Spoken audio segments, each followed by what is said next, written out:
ನಮಾಜ್ ಮಾಡ್ಲಿಕ್ಕೆ ಮಾತ್ರ ನಾವು ನಿಮಗೆ ಅವಕಾಶ ಮಾಡ್ಕೊತೀವಿ. ಒಂದು ನೀರಂದ್ರೆ ಶಿವನಲ್ಲಿ ಇರ್ಬೇಕು ಅಂತಂದ್ರೆ ತಾವು ಮುಚ್ಕೊಂಡಿದ್ರೆ ನಾವು ಕೊಟ್ಟಿದ್ದ ಜಾಗ ತಗೊಂಡಿದ್ರೆ ಮಾತ್ರ ನಿಮಗೆ ಗುಂಡಿ ನೀರೇ ನಮಾಜ್ ಮಾಡ್ಲಿಕ್ಕೆ ಬಿಟ್ಕೊಡ್ತಿಲ್ಲ. ಅದನ್ನು ಕೂಡ ನಾವು ಬಿಟ್ಕೊಡ.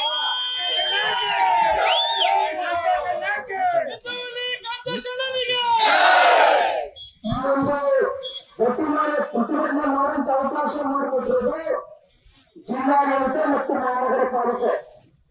ಮಹಾನಗರ ಪಾಲಿಕೆ ಯಾವುದೇ ಒಬ್ಬ ಅಧಿಕಾರಿ ಅದ್ಯಾವ ಆಸೆ ಆಗಿರೋದು ಗೊತ್ತಿಲ್ಲ. ಅಕ್ರಮವಾಗಿ ಖಾತೆ ಮಾಡಿಕೊಟ್ಟಿದ್ದಾರೆ. ಮೊದಲನೇದು ಯಾವ ಅಧಿಕಾರಿ ಅದನ್ನು ಮಾಡಿಕೊಟ್ಟಿದ್ದಾರೆ ಅವ್ರು ಸಸ್ಪೆಂಡ್ ಆಗ್ಬೇಕು, ತಕ್ಷಣ ಸಸ್ಪೆಂಡ್ ಆಗ್ಬೇಕು.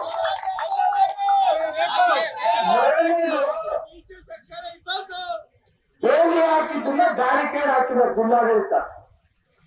ಜಿಲ್ಲಾಡಳಿತಕ್ಕೆ ನಾನು ಮನವಿ ಮಾಡ್ತೀನಿ, ಇನ್ನು 3 ದಿವಸಕ್ಕೋ 4 ದಿವಸಕ್ಕೋ 5 ದಿವಸಕ್ಕೂ ತೆಗೆದ್ರೆ ನಿಮಗೂ ತುಂಬಾ ಒಳ್ಳೇದು, ನಮಗೂ ತುಂಬಾ ಒಳ್ಳೇದು. ಶಾಂತವಾಗಿ ಇವತ್ತು ಪ್ರತಿಭಟನೆ ಮಾಡಿದ್ದೀವಿ. ನಮ್ ಶಾಂತಿನೇ ನೀವು ದುರ್ಬಲ ಪಡಿಸ್ಕೊಂಬೇಡಿ. ನಮಗೂ ಕೂಡ ಹಿಂದೂ ರಕ್ತನೇ, ಮಹಿಳೆ ರಕ್ತ ಕುಡಿತಾ ಇದೆ.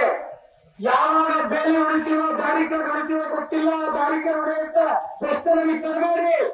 ಆದಷ್ಟು ಬೇಗ ಬ್ಯಾರಿಕೇಡ್ ತೆಗಿಬೇಕು. ತೆಗಿಲ್ಲಂತಾಯ್ತಂದ್ರೆ ನಮ್ಗೆ ಯಾವ ರೀತಿ ಹೊರಗಡೆ ಕುತ್ಕೊಳ್ಬೇಕು ಅನ್ನೋದು ಕೂಡ ನಮಗೆ ಹೇಳ್ಕೊಟ್ಟಿದ್ದಾರೆ ಅಂತ ಒಂದು ಸಂದರ್ಭ ನಾನು ಕೂಡ ಹೇಳಿಕ್ ಬರ್ತಾ ಇದ್ದೇನೆ. ಮುಂದಿನ ದಿನಗಳಲ್ಲಿ ಆದಷ್ಟು ಬೇಗ ಈ ಒಂದು ಬ್ಯಾರಿಕೇಡ್ ತೆಗಿಬೇಕು. ತೆಗಿಲ್ಲ ಅಂತಾಯ್ತು ಅಂದ್ರೆ ಒಂದು ಉಗ್ರವಾದಂತ ಹೋರಾಟ ಎಲ್ಲಾ ಜನಾಂಗ, ಎಲ್ಲಾ ಹಿಂದೂ ಧರ್ಮದ ಪ್ರತಿಯೊಬ್ಬರಿಗೂ ಕೂಡ ಮನೆ ಮನೆಯಿಂದ ಒಬ್ರು ಬರುವಂತ ವ್ಯವಸ್ಥೆಯನ್ನು ಮಾಡ್ತೀವಿ.